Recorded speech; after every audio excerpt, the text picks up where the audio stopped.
시청자 여러분 안녕하십니까. 여기는 독일 함부르크에서 보내드리는 이영기 독일 이야기. 오늘의 제목은 미국 대선과 독일의 일반적 반응에 대해서 여러분께 좀 말씀드리겠습니다. 참 이번 미국의 대선은 단순히 미국의 경우만 아니고 전 세계를 지금 토론의 광장으로 몰아넣지 않는가 생각합니다. 특히 독일의 경우가 그런 것 같습니다. 목요일마다 전개되는 일리노이스의 일리난가의 그 토론 프로그램을 제가 지난 목요일 날 봤습니다만은 10시 10분인가 시작을 하는데 제가 그것을 아주 즐겁게 보는 프로그램인데 이번처럼 열띤 토론을 본 적이 제가 없어요. 그만큼 지금 유럽, 독일이 미국 대선에 대한 관심이 굉장히 많습니다. 이 트럼프가 이제 다시 등장하면서 세계를 놀라게 하고 다시 미국 아메리카 그레이트 어게인 이 표를 들고 이제 나왔기 때문에 이 더더구나 이 세계 문제로 어떻게 될 건가. 뭐 우리나라도 전 마찬가지라고 생각합니다만은 이번 미국 대선이 독일 여론에 혹은 독일 모든 사람들에게 큰 관심거리가 되지 않나 저는 그렇게 생각합니다. 자, 미국이 어떻게 하면 그레이트 어게인이 될까요? 저는 그런 것도 한번 생각을 해봤어요. 말로만 그레이트 어게인 한다고 될까요? 저는 참 오랜 독일 생활 또 한국과 독일을 왔다 갔다 하면서 늘 생각한 것은 또 미국도 여러 번 가고 생각한 것은 미국이 위대하게 되려면은 철저한 자체 민주주의와 또 철저한 안보 의식을 동시에 가질 때 이 두 기둥을 유지할 때만이 저는 미국이 그레이트 어게인 아메리카 그레이트 어게인 된다고 봅니다. 근데 그렇지 않고 미국 자체 내에 어떤 민주주의의 훼손을 한다던가 또는 전 세계적인 규모에서 안보가 이 틀이 흩어진다던가 또는 해체할 위험성까지 있다던가 이렇게 됐을 때 과연 미국이 그레이트 어게인 될까요? 저는 이 두 가지 면이 철저히 미국이 오히려 지킬 때 앞장설 때 세계를 위해서 일을 할 때 그때 미국의 또다시 그레이트 어게인이 되지 않겠어요? 저는 그런 생각이 듭니다. 지금 유럽에서는 독일에서도 마찬가지다만 이번에 우크라이나 전쟁으로 또다시 유럽의 전쟁이 일어났어요. 이것은 단순한 문제가 아닙니다.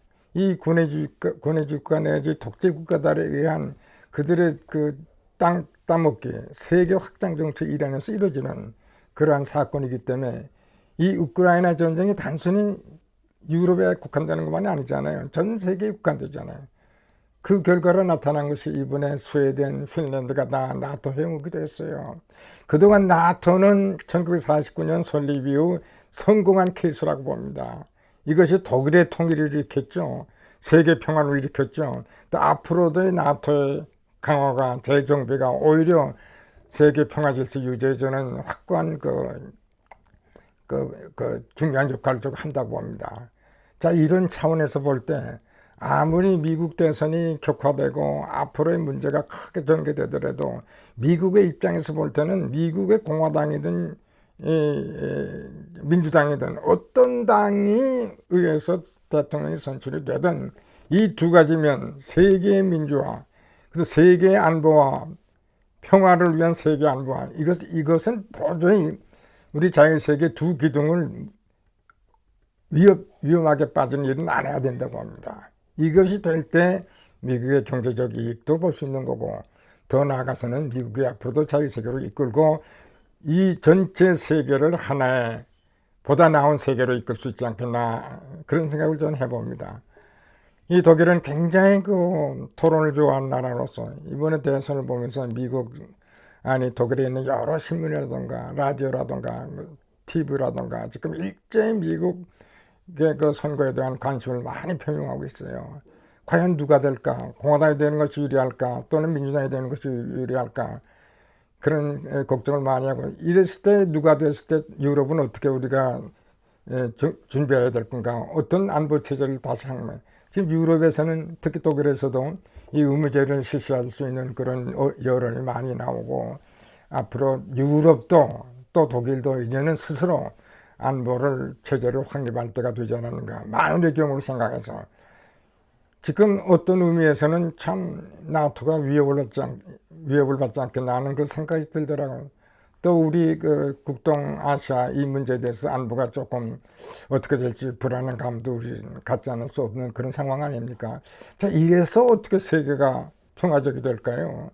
그래서 다시 강조합니다만은 미국의 입장에서 또 세계의 입장에서 볼 때 공화당이 되든 민주당이 되든 이 두 가지면 세계의 민주화 또는 세계의 그 나토를 통한 우리 태평양 분야의 그 우리 결속을 통한 이 안보면만은 그 정당에 관계없이 어느 정당의 대통령이 되든 이 면에서만은 미국이 한 마음이 되주길 바라고 그 후보자들도 한 마음이 되주길 바라요. 이것처럼 중요한 게 미국에 없다고 봅니다. 이것이 서로 분리될 때 많은 의견을 이 속에서 분출할 때 과연 미국이 아메리카 그레이트 어게인이 될까요? 저는 그렇지 않다고 저는 봅니다. 그런 의미에서 이번 미국의 선거는 단순한 미국에 국한된 선거가 아니잖아요. 전 세계에 국한된 세계.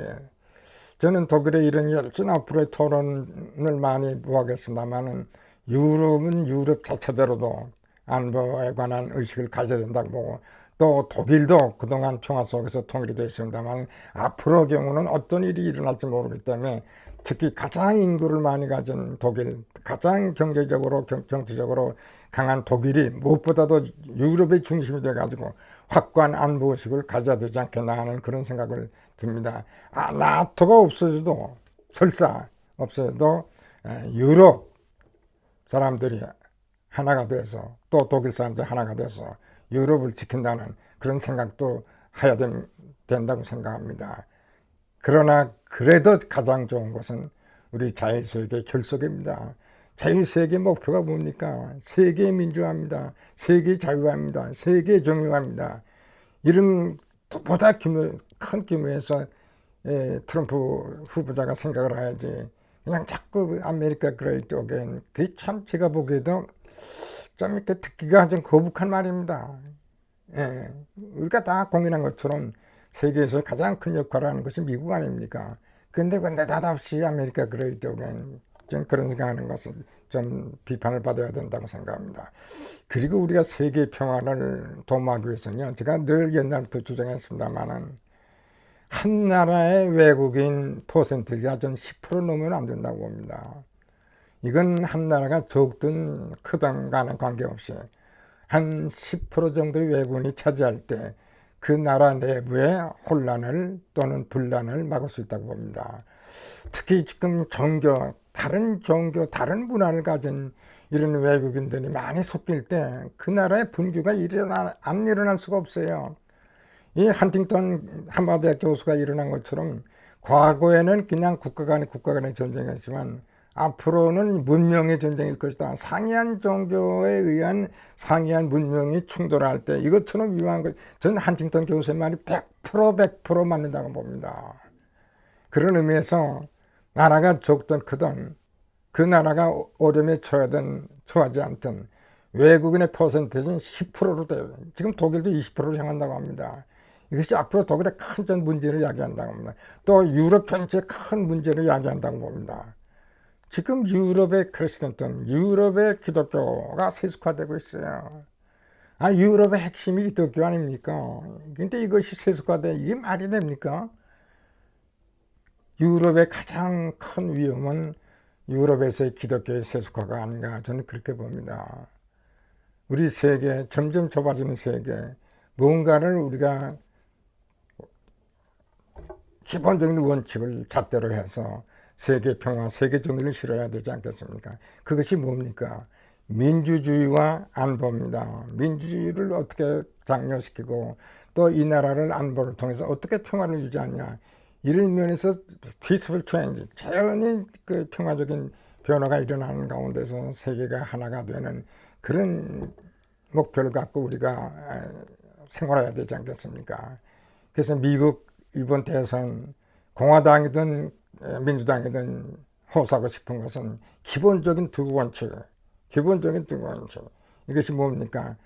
자유민주주의 체제와 시장경제 체제와 그리고 세계적인 평화를 위한 공동의 안보 의식은 절대 변해서는 안 된다는 그런 말을 제가 강력히 주장하고 싶고, 이것은 어느 나라에도 다 통하는 문제가 되지 않는가, 저는 그렇게 생각합니다. 시청해 주셔서 아주 대단히 감사합니다. 안녕히 계세요.